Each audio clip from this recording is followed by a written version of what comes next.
হে জগতবাসী, আজ আমি শামীম আলী চিশতি আপনাদের সামনে একটি আলোচনা নিয়ে আসলাম। সেই আলোচনাটি হলো যে একটি বিষয় যে মানুষ আল্লাহকে খোঁজ করে, আল্লাহকে খোঁজ করতে গিয়ে শরীয়তের ইবাদত করতেছে এবং দেখা যায় গুরু মুর্শিদ ধরতেছে, এরপরও দেখা যায় আল্লাহকে দেখার নসিব তাদের হচ্ছে না। তবে একটা বিষয় হলো কি, যে মাটির দেহ খাঁটি করো, খোলো তোমার দিল কোরআন, বাড়ির জমি হিসাব নেবে, সাক্ষ্য দেবে বেদ পুরাণ। আমি শব্দে কিবা হয়, নিঃশব্দে কি কথা কয়, মম শব্দে বসে রয়, কইবা থাকে পঞ্চপ্রাণ।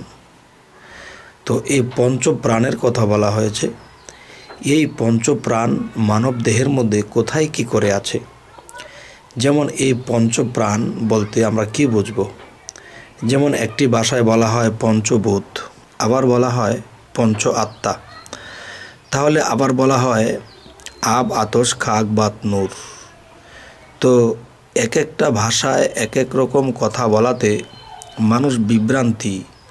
তাই আমি বলবো, বাংলা ভাষায় আমরা জন্ম নিয়েছি, তো এই বিষয়গুলো আমরা বাংলা ভাষায় বোঝার চেষ্টা করব ইনশাআল্লাহ।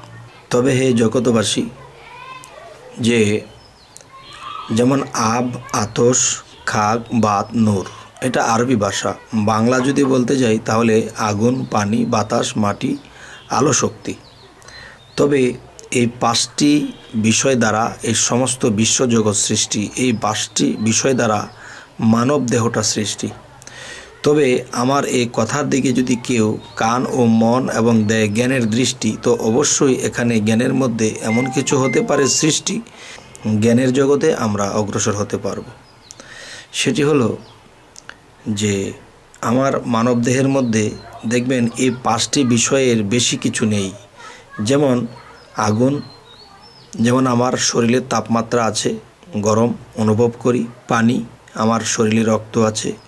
মাটি, আমার শরীরের মাংস আছে। আলোক শক্তি, যদি আমি চোখের দৃষ্টিশক্তি না থাকে, আলোক শক্তি না থাকে, তাহলে আমি দেখতে পারবো না। তাহলে আগুন, পানি, বাতাস। এবার আছে বাতাস।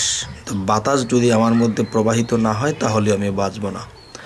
তবে হে জগতবাসী, এই পাঁচটা জিনিসের মধ্যেই পঞ্চ আত্মা মিশ্রিত, পঞ্চ আত্মা লুকায়িত, এবং এই পঞ্চ আত্মার ভিতরে যিনি বসত করে তিনি রুহু, এবং রুহের মধ্যে যিনি বসত করে তিনি স্বয়ং স্রষ্টা। আর স্রষ্টা কি বলেছে?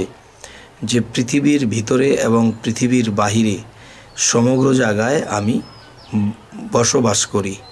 তবে দেখা যায় আমি স্থান নেই, যারা স্থান নেই, এবং যেই পৃথিবীতে মানুষ আছে যে নিজেকে পবিত্র করেছে, আমি তার রূপের মধ্যে স্থান নেই, আমি তার কালবের মধ্যে স্থান নেই।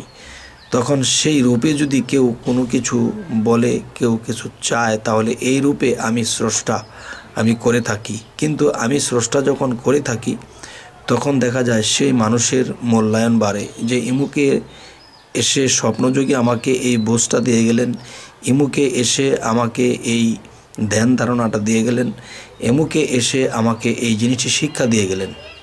এ হলো স্বপ্ন বিষয়। তো আরেকটা বিষয় হলো যে একজন ভক্ত বিদেশে, আমেরিকা, জাপান, কোরিয়া, কিংবা কেউ বাংলাদেশের আনাচে কানাচে, কেউ বরিশালে, কেউ ময়মনসিংহে, কেউ ঢাকাতে, তো একই রাত্রে গুরু সকলের বাড়িতে যখন চলে গেল, তখন সমস্ত ভক্ত যখন একাত্র হয়েছিল, তো বলল যে পরশুদিন গুরু আমার বাড়িতে গিয়েছিলেন, উনি বলতেছে আমার বাড়িতে গিয়েছিলেন, উনি বলতেছে যে না, আমি গুরুকে এভাবে আপ্যায়ন করেছি, সেবা করেছি।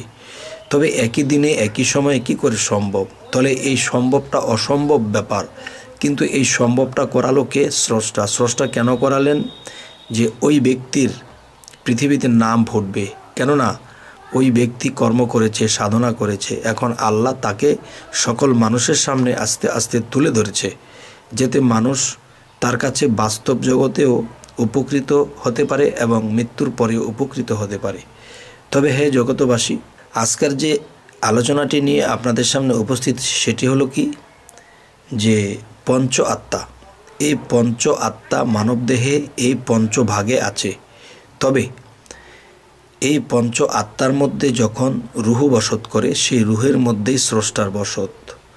তাই বলি কি, যদি কেউ একজন মানুষকে সম্মান করলো, একজন মুর্শিদকে মানলো, তখন সেই পঞ্চ আত্মার ভিতরে যে রুহু, সেই রুহুকে মানলো। আর যখন সেই রুহুকে মানলো তখন সেই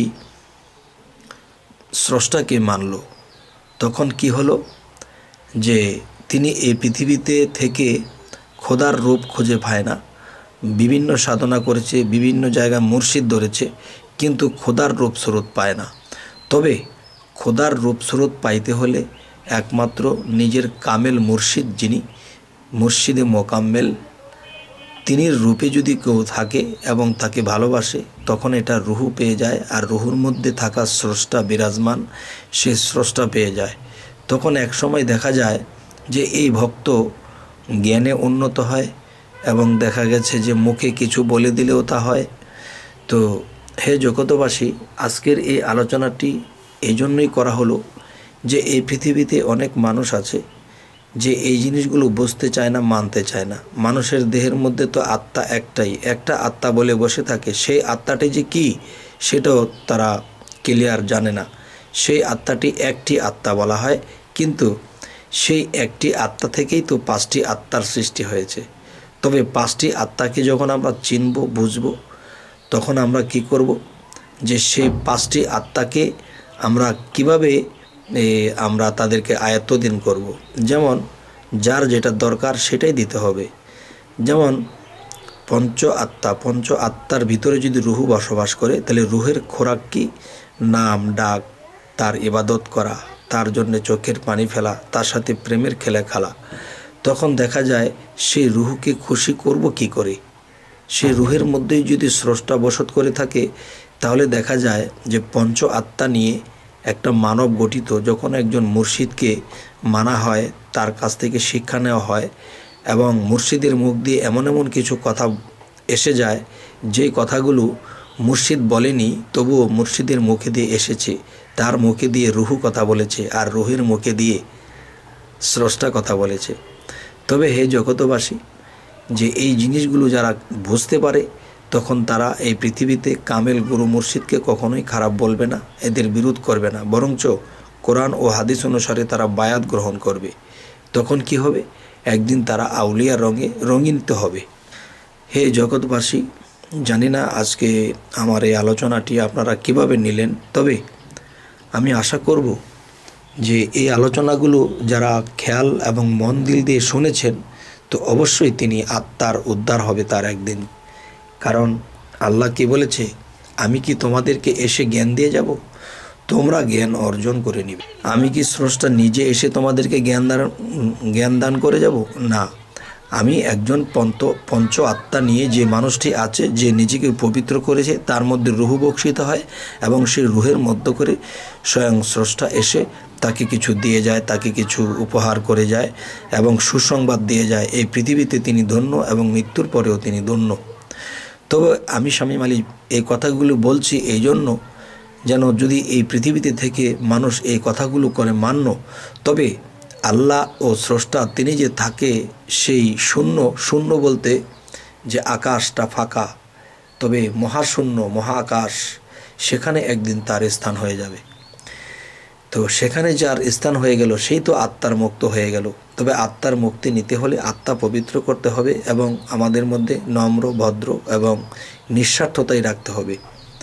তখনই আল্লাহর পছন্দনীয় যখন হয়ে যাব, তা আল্লাহ মহাপবিত্র, আর আমি যদি ক্ষুদ্র পবিত্র হয়ে থাকি, তাহলে সেই মহাশূন্য মহাকাশ বা মহা আত্মার সাথে আমরা মিশে যাব।